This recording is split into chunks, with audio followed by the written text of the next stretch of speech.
Hello दोस्तों, स्वागत है आप सभी लोगों का राजस्थान एकेडमी पर।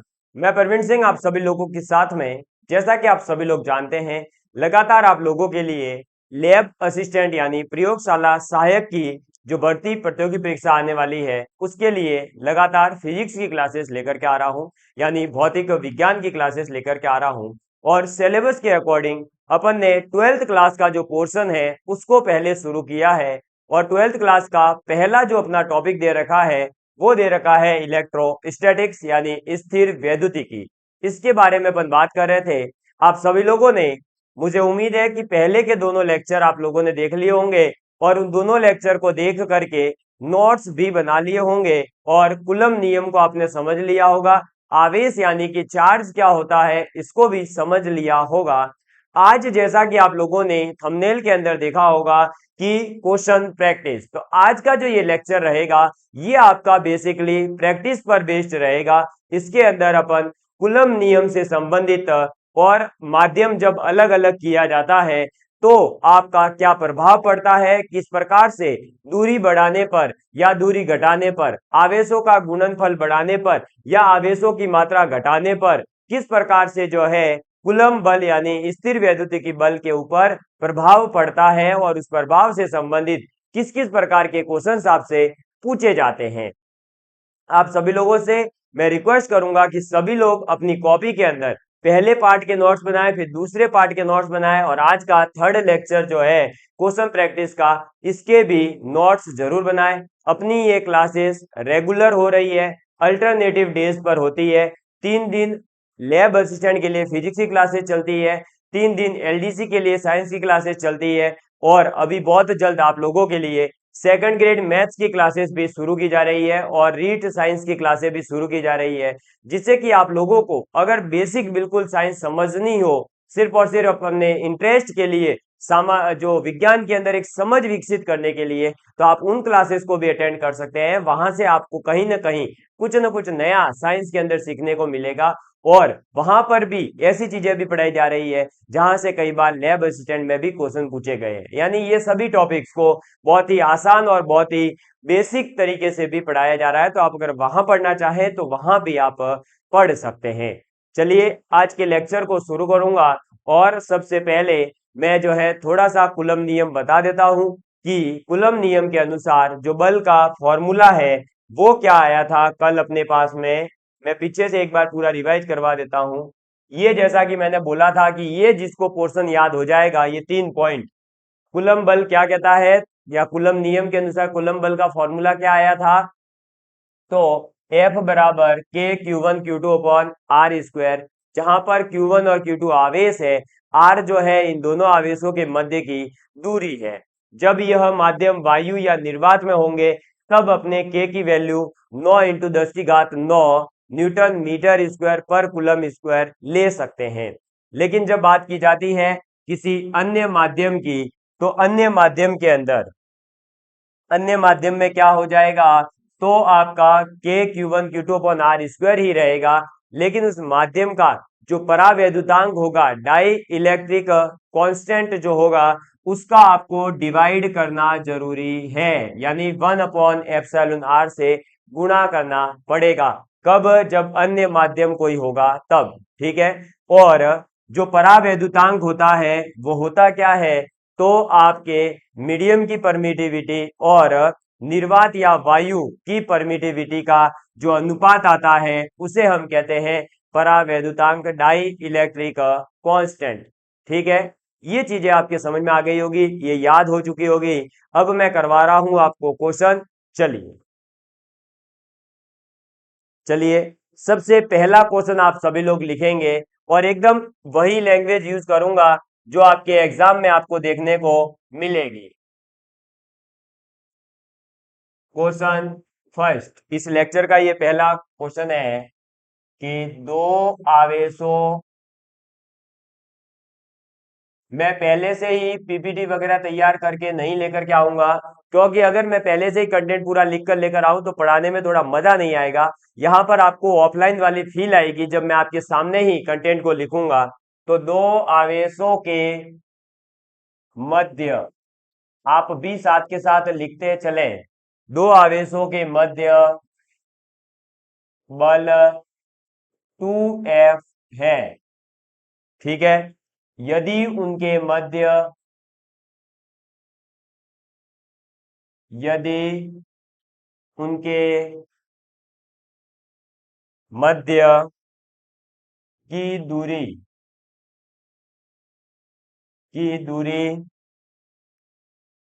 4 गुना, इनके मध्य की दूरी को अगर 4 गुना, कितनी, 4 टाइम्स, 4 गुना कर दी जाए,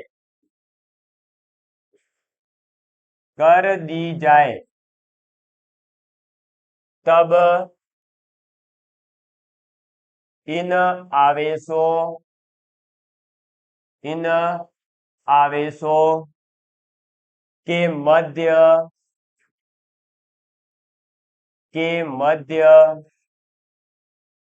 बल होगा, ठीक है। क्वेश्चन क्या है देख लीजिएगा कि दो आवेशों के मध्य अगर बल 2F है, अब क्या कर दिया, पहले 2F लग रहा था, बाद में हमने इनके मध्य की जो दूरी थी उस दूरी को 4 गुना कर दिया, पहले इतनी थी इसको इतना कर दिया, तो दूरी 4 गुना कर दी। तो अब जब 4 गुना दूरी हो चुकी है तब इन आवेशों के मध्य में बल कितना लगेगा, और ऑप्शन ए है F/2, ऑप्शन बी है F, और ऑप्शन सी है F/8, ऑप्शन डी है 4F। बताइए, यह क्वेश्चन जो है आपके इसी टाइप का, उसमें दूरी शायद 5 गुना या 8 गुना कर दी गई थी, और नीट के अंदर यह क्वेश्चन पूछा गया था, वहीं से आपके लिए यह क्वेश्चन उठाया गया है। इसी टाइप का क्वेश्चन आपके लैब असिस्टेंट के एग्जाम में भी पूछा जा सकता है। इसको सॉल्व करिए, और जो है आपको जब भी मैं कहूं कि क्वेश्चन सॉल्व करें तो वीडियो को रोकें, क्वेश्चन पढ़ें, सॉल्व करें, और फिर जो है चेक करें कि अपना आंसर सही आ रहा था या नहीं, ठीक है। चलिए देखिएगा, सर्वप्रथम बात करते हैं पहले केस की। मैं एकदम स्टेप बाय स्टेप छोटी छोटी चीजें भी समझाऊंगा, क्वेश्चन को फास्ट करने का तरीका भी बताऊंगा। सर्वप्रथम हम मानते हैं जब 2F बल लग रहा था, तब मान लीजिए कि Q1 और Q2 ये दो आवेश थे, इनके मध्य की दूरी थी R, ठीक है। तो दो आवेशों के मध्य की दूरी R थी, तब बल लग रहा था कितना, 2F। तो 2F बल बराबर क्या होता है, K Q1 Q2 divide bye R²। ये 2F की वैल्यू आई, यानी जो पहले अपने पास में था वो केस आया है। अब जब अपन ने दूरी को 4 गुना कर दिया, यानी ये Q1 Q2 हुई है, लेकिन इनके मध्य की जो दूरी है वो दूरी अब हो चुकी है 4R। पहले कितनी थी, R, उस R की 4 गुना 4R।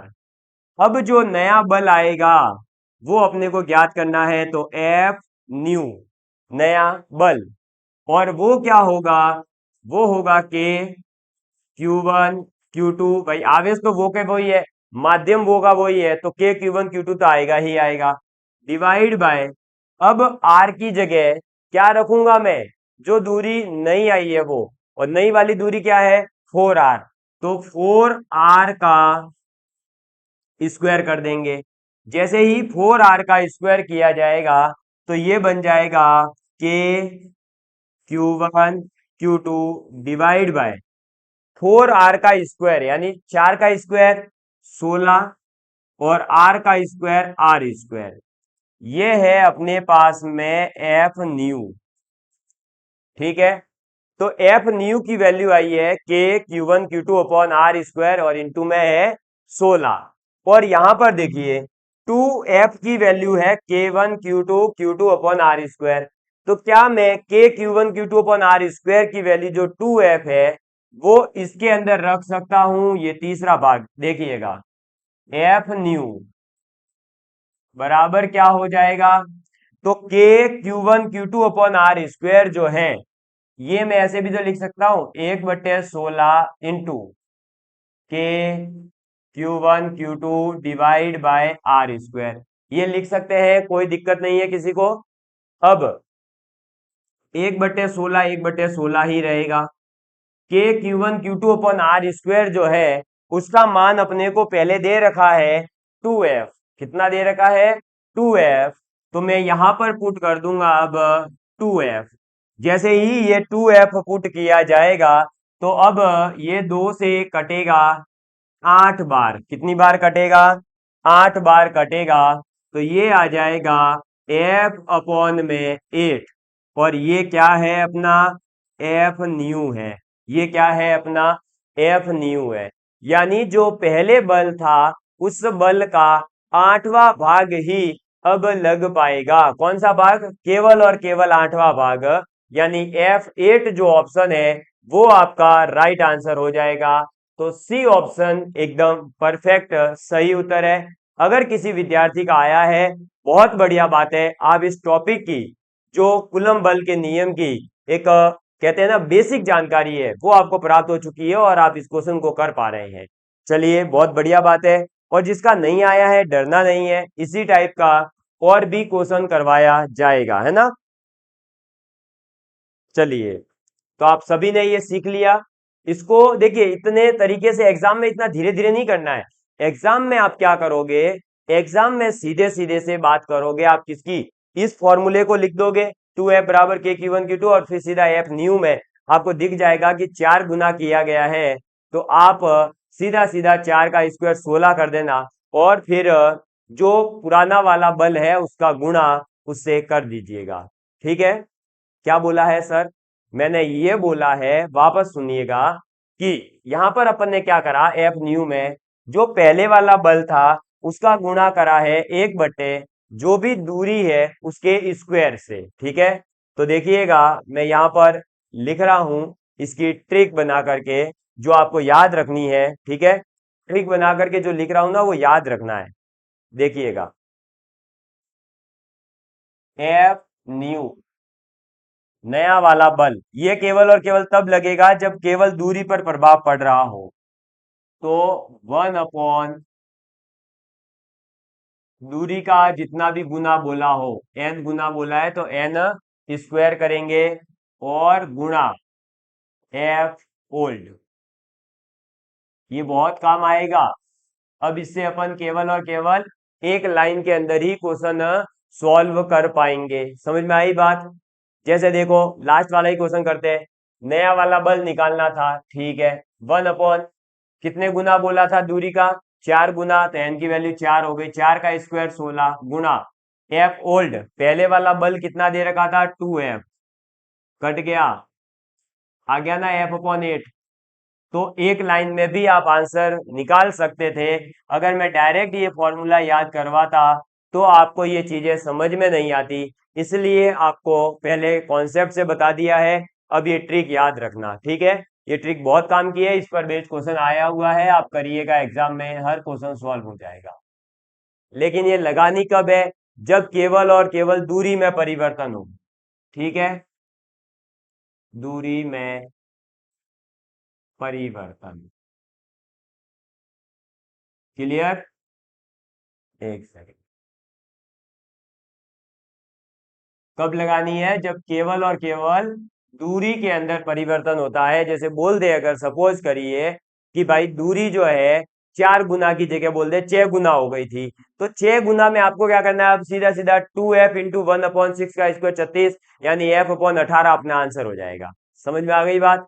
तो ऐसे अब आप जो है ओरली क्वेश्चन भी कर पाएंगे। चलो, नेक्स्ट टाइप का एक और क्वेश्चन करते हैं, है ना। आगे लिखेंगे, अगले पेज पर ही करते हैं ना, ये तो ट्रिक है तो याद रखना। क्वेश्चन लिखिएगा।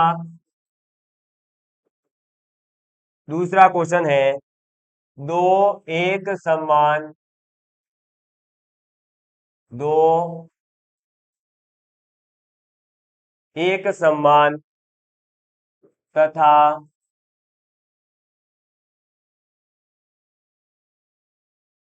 बराबर, एक समान तथा बराबर आवेशों को आवेशों को 4 मीटर की दूरी पर रखने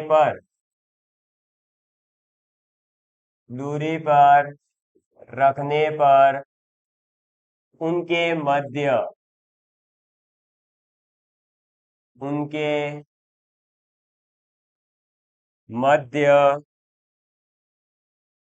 3.6 न्यूटन का प्रतिकर्षण यानी रिपल्सन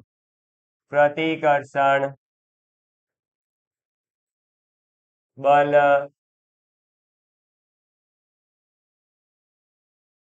लगता है। प्रत्येक आवेश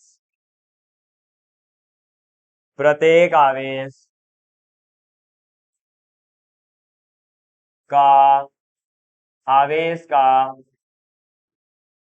मान होगा। ये आपसे पूछा जा रहा है। क्या पूछा है देखिएगा एक बार। क्वेश्चन ये है कि हमारे पास में दो एक समान तथा बराबर आवेशों को 4 मीटर की दूरी पर रख दिया है, ठीक है। तब उनके मध्य में 3.6 न्यूटन का प्रतिकर्षण बल लग रहा है। तो बताइए कि जो आवेश है उन आवेशों का मान कितना है। और आप लोगों के लिए ऑप्शन ए है 80 माइक्रो कूलम, ठीक है। ये माइक्रो वगैरह क्या होती है, ये यूनिट्स होती है जिनका मैं अभी बता दूंगा, ठीक है। बी है 8 माइक्रो कूलम, सी ऑप्शन है 0.8 माइक्रो कूलम और डी ऑप्शन है 80 कूलम, ठीक है। इस प्रकार का क्वेश्चन भी आपके एग्जाम में आ सकता है और आया हुआ भी है, इसमें कोई बड़ी बात नहीं है। तो क्वेश्चन क्या है, दो एक समान और बराबर आवेश है, ठीक है। उनके बीच की दूरी है 4 मीटर, तो आर दे रखा है और उनके मध्य में बल कितना लग रहा है यानी एफ की वैल्यू दे रखी है। तो बताइए कि जो Q1 और Q2 आवेश है उन आवेशों का मान कितना होगा, वो आवेश कितने होंगे, ये आपसे पूछा जा रहा है। तो देखिएगा इस प्रकार का जब भी क्वेश्चन आपके एग्जाम में आएगा आपको क्या करना है, आपको जस्ट इस प्रकार के क्वेश्चन में ये कह रहा है कि मान लो ये Q1 है और एक ये Q2 चार्ज है, ठीक है। ये दोनों समान प्रकृति के हैं, क्यों, क्योंकि इसने बोला है दो एक समान और बराबर भी बोला है और साथ ही साथ क्वेश्चन के अंदर एक वर्ड यूज हुआ है प्रतिकर्षण बल। आप सभी लोग जानते हैं कि प्रतिकर्षण कब होता है, जब या तो दोनों आवेश ऋणात्मक ऋणात्मक हो या दोनों के दोनों आवेश धनात्मक हो। समझ में आई बात।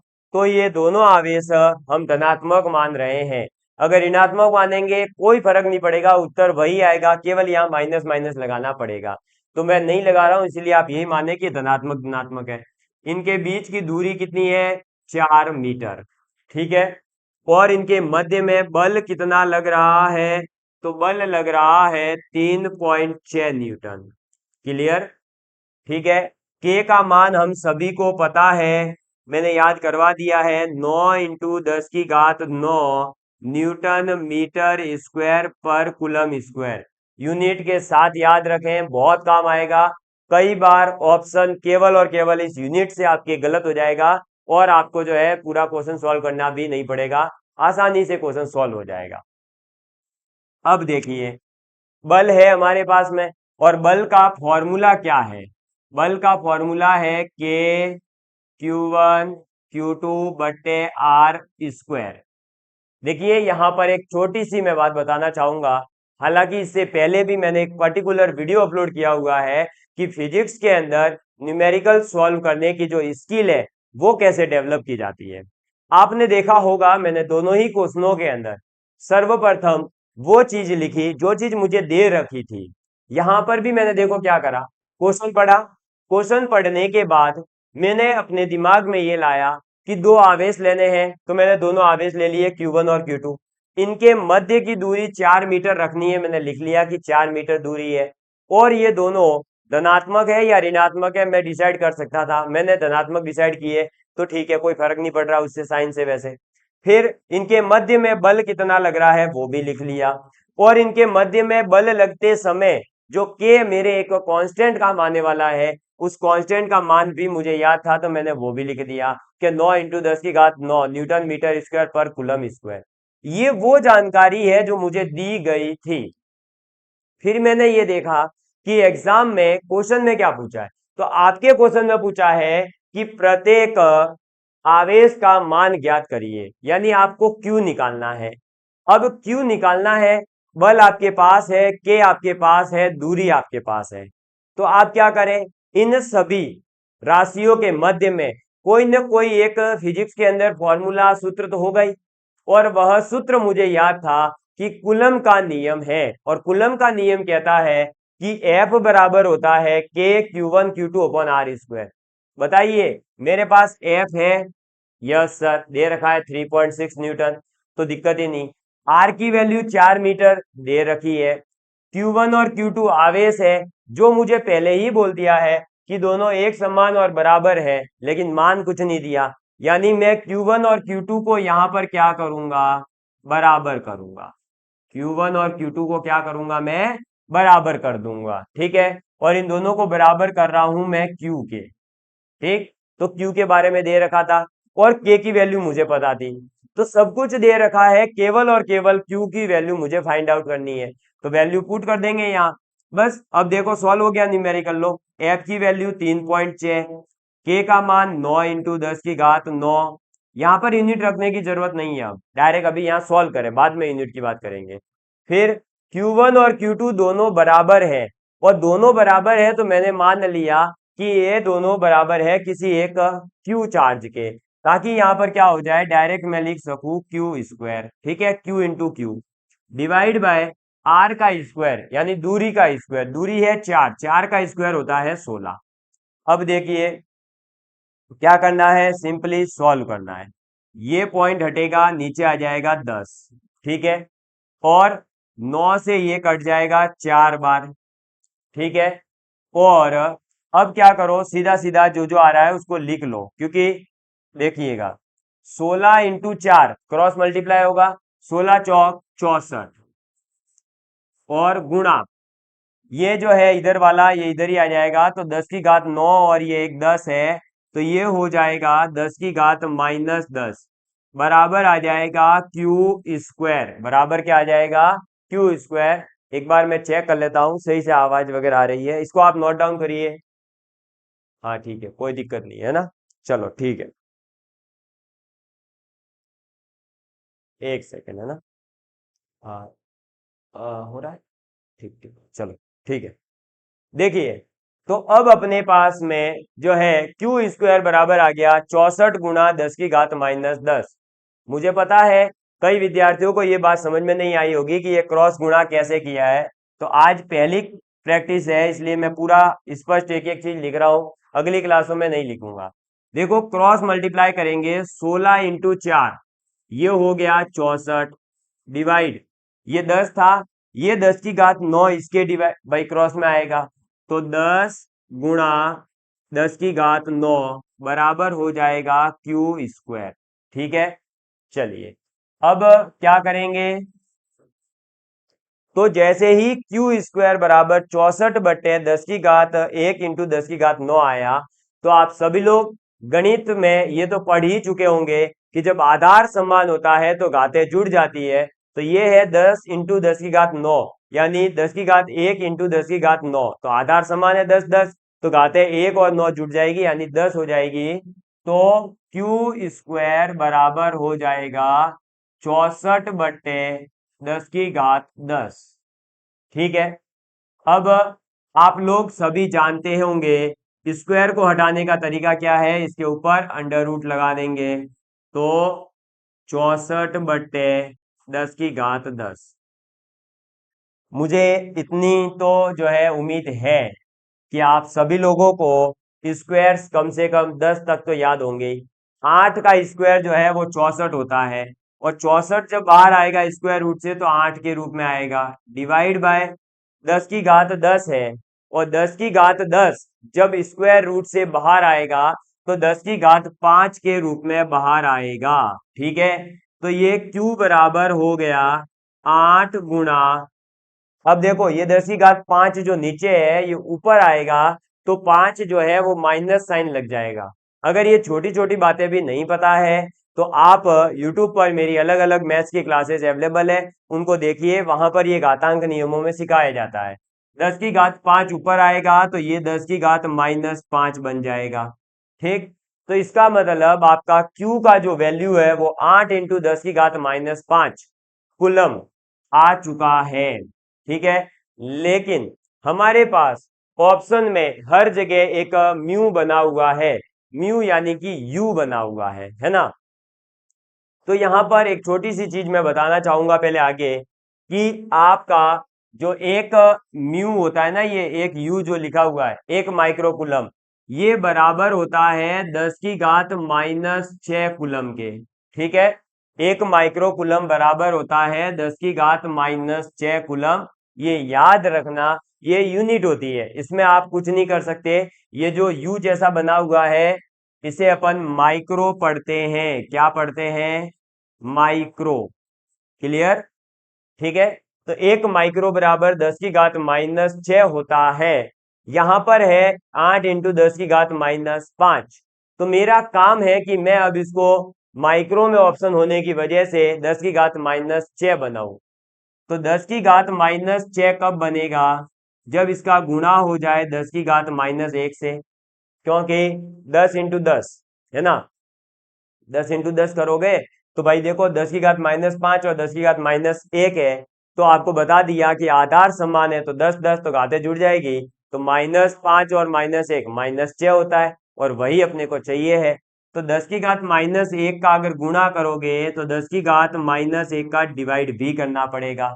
ठीक है, अब ये जो ऊपर वाला पोर्शन है, ये जो ऊपर वाला पोर्शन है आपका 10 की घात -5 और 10 की घात -1, ये बन जाएगा 10 की घात -6। ठीक है, और ये जो 10 की घात -1 नीचे है वो आ जाएगा ऊपर। तो अब मैं इसको थोड़ा सा छोटा करता हूं ताकि ये पूरा एक ही जगह आ जाए। चलो बस, है ना, एक सेकंड बस, ये लो।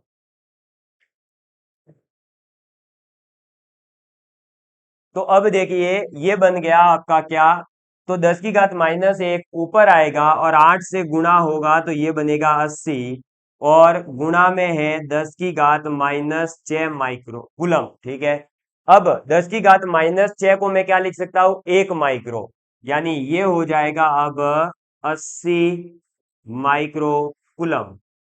ये आ गया Q का मान। तो Q बराबर कितना आएगा? 80 माइक्रो कूलम। कितना आएगा? 80 माइक्रो कूलम। अब 80 micro coulomb option number A ही है।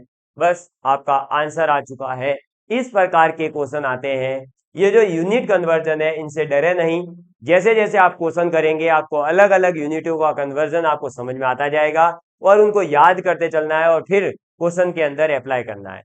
आपको मेरी तरफ से एक सजेशन रहेगा कि ये जो एक माइक्रो कूलम बराबर 10 की घात -6 होता है, ये तो याद ही कर लेवे, क्योंकि ये आपके एग्जाम में आगे भी और चैप्टर हैं, जैसे कि नाभिक वाला चैप्टर है उसमें काम आएगा, एटम यानी परमाणु वाले चैप्टर में अपने काम आएगा, केमिस्ट्री के अंदर ये कई चैप्टर में काम आएगा। तो इसको याद कर लीजिएगा कि एक माइक्रो यानी ये जो एक यू बना हुआ होता है ना, इसे अपन कहते हैं 10 की घात -6।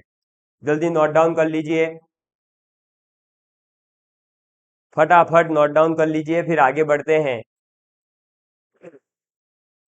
बहुत ही शानदार शानदार से क्वेश्चन लेकर के आया हूं मैं, है ना।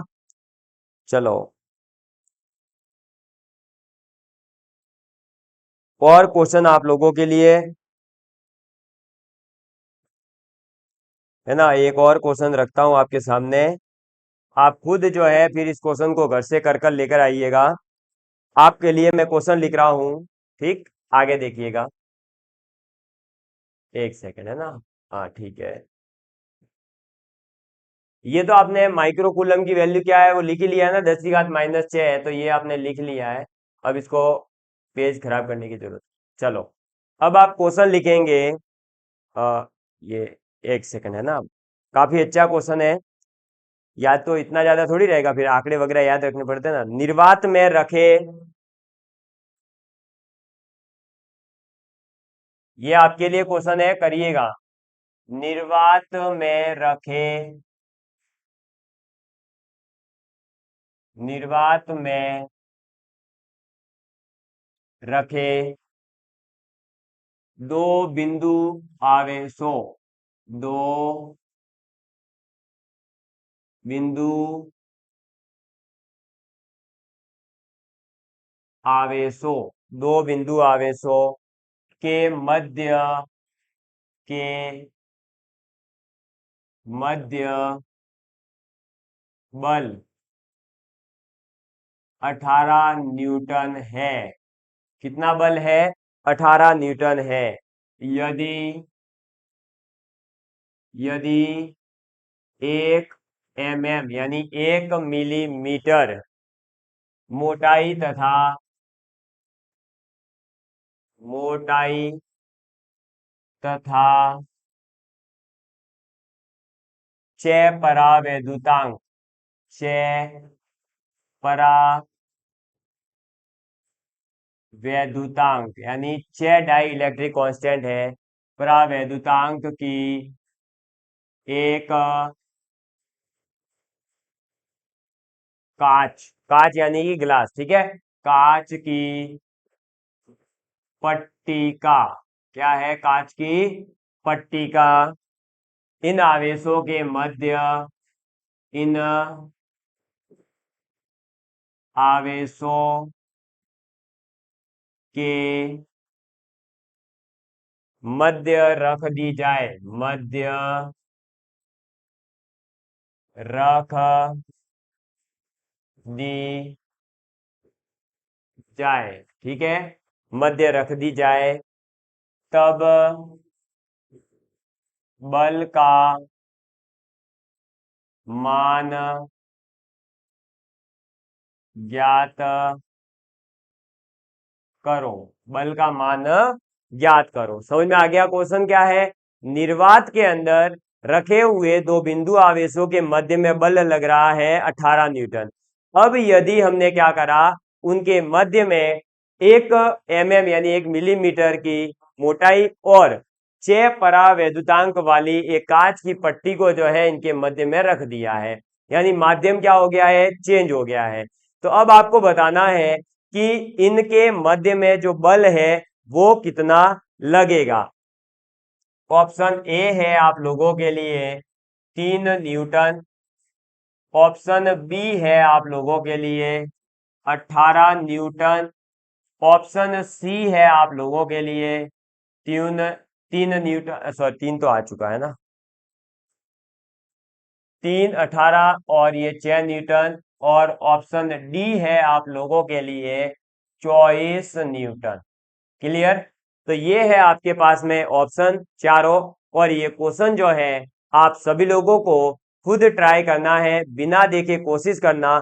और जो कल मैंने आपको समझाया था कि माध्यम के परिवर्तित होने पर बल पर क्या प्रभाव पड़ता है, कैसे प्रभाव पड़ता है, उन चीजों को ध्यान में रखते हुए इस क्वेश्चन को सॉल्व करिएगा, आपसे जो है क्वेश्चन सॉल्व हो जाएगा। ठीक है? अब ये जो आज का सेशन है ये केवल और केवल कूलम नियम की प्रैक्टिस के लिए था। ये तीनों के तीनों जो क्वेश्चन है इससे आपको एक क्वेश्चन सॉल्व करने का जरिया मिला होगा। अब आगे आप खुद प्रैक्टिस करें। मैं आपको जो है आगे अब एक नया टॉपिक पढ़ाऊंगा, यानी विद्युत क्षेत्र के बारे में अपन पढ़ेंगे। लेकिन क्या सर इतने प्रैक्टिस से हो जाएगा? नहीं होगा, बिल्कुल नहीं होगा, मैं भी कह रहा हूं, है ना। मैंने आपको केवल क्या करा है कि आपके दिमाग को ओपन करा है कि न्यूमेरिकल ऐसे सॉल्व किए जाते हैं। अब आप क्या करेंगे? न्यूमेरिकल प्रैक्टिस करेंगे। हाँ, अगर प्रैक्टिस के लिए कुछ भी साधन नहीं है तो अभी मेरे साथ में पढ़ते रहिए। आप लोगों के लिए बहुत जल्द प्रैक्टिस सेट के साथ में लैब असिस्टेंट की पूरी किताब आप लोगों तक अवेलेबल करवाई जाएगी, जिससे कि आप बहुत अच्छे से मेरी तरह ही और मेरे कई विद्यार्थियों की तरह लगभग 90%, 100% तक का स्कोर कर पाएंगे और आप सभी लोगों को उसके अंदर पीवाईक्यूज बुरे मिलेंगे। आपके पास अगर कोई साधन नहीं है प्रैक्टिस करने का, तो कम से कम आपके पास पीवाईक्यूज तो है 2016, 18, 21 और 21 में 2 पेपर थे, तो टोटल 2 और 2 4 पेपर हो गए। 4 पेपर को सॉल्व करिए। अगर एक एक क्वेश्चन मिलता है तो 4 क्वेश्चन आपने किए, 3 क्वेश्चन मैंने करवाए, 7 क्वेश्चन की प्रैक्टिस कर चुके होंगे। तो आपका कूलम नियम जो अभी तक केवल याद कर रहे थे कि K Q one Q two upon R square, K Q one Q two upon R square होता है, वो अब अच्छे से जहन में घुस जाएगा, आपके दिमाग में फिट हो जाएगा कि कैसे इस पर बेस्ड क्वेश्चन आ सकता है। चलिए, तो मुझे उम्मीद है कि आप सभी लोगों को ये लेक्चर में मजा आया होगा और मुझे उम्मीद है कि आप सभी विद्यार्थी इस क्वेश्चन का आंसर कर पाएंगे और अपने खुद के मन से, दिमाग से सॉल्व करके आंसर दीजिएगा। रख हौसला वो मंजर भी आएगा, प्यासे के पास चलकर समंदर भी आएगा, ओ मंजिल के मुसाफिर, ओ मंजिल के मुसाफिर। रख हौसला वो मंजर भी आएगा, प्यासे के पास चलकर समंदर भी आएगा। मंजिल भी मिलेगी और मंजिल के मिलने का मजा भी आएगा, मंजिल के मिलने का मजा भी आएगा। Love you all of you, please take care and please share with your friends. जय हिंद, जय भारत।